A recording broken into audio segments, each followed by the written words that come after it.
IFFA олон улсын үзэсгэлэн 3 жилд нэг удаа зохион байгуулагддаг олон улсын махны үйлдвэрлэгчдийн томоохон үзэсгэлэн юм а. Энэхүү үзэсгэлэн өнгөрөх 5 дугаар сарын 7-оос 12-ны өдрүүдэд зохион байгуулагдсан бөгөөд нийт 147 орны махан бүтээгдэхүүн үйлдвэрлэгчид оролцжээ. Харин манай улсын хүнсний ууган үйлдвэр Мах Импекс компани 3 бүтээгдэхүүнээ өрсөлдүүлсэн бөгөөд нүүдэл брендийн үхрийн хатаасан мах, нүүдэл жерки алтан медаль, дээдэс бүтэн утлагад хям мөнгөн медаль хүртсэн байна.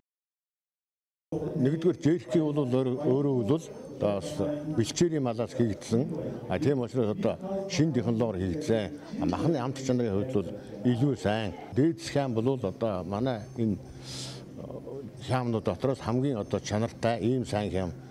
Алтан медаль хүртсэн нүүдэл жерки бүтээгдэхүүн нь 2010 оноос эхлэн анх зах зээлд гарч байжээ. Энэхүү брэнд нь Монголоос анх удаа экспортод гарах боловсруулсан махан бүтээгдэхүүнээр шалгарсан юм. Харин мөнгөн медаль хүртсэн дээдэс бүтэн утлагад хям нь 2006 оноос эхлэн үйлдвэрлэгдсэн бөгөөд хамгийн их махны орцтой хям гэдгээрээ бусад бүтээгдэхүүнээс онцлогтой байдаг гэлээ. Мөн Мах Импекс компани 70 жилийнхээ ойг угтан 1 хям 3 амт урайтай шинэ бүтээгдэхүүн гаргахаар төлөвлөж байгаа. Энэхүү бүтээгдэхүүн нь Монголд анх удаа коньяк, даршилсан өгөрцөй помидорын амтыг шингээсэн цоо шинхэн бүтээгдэхүүн байх юм байна.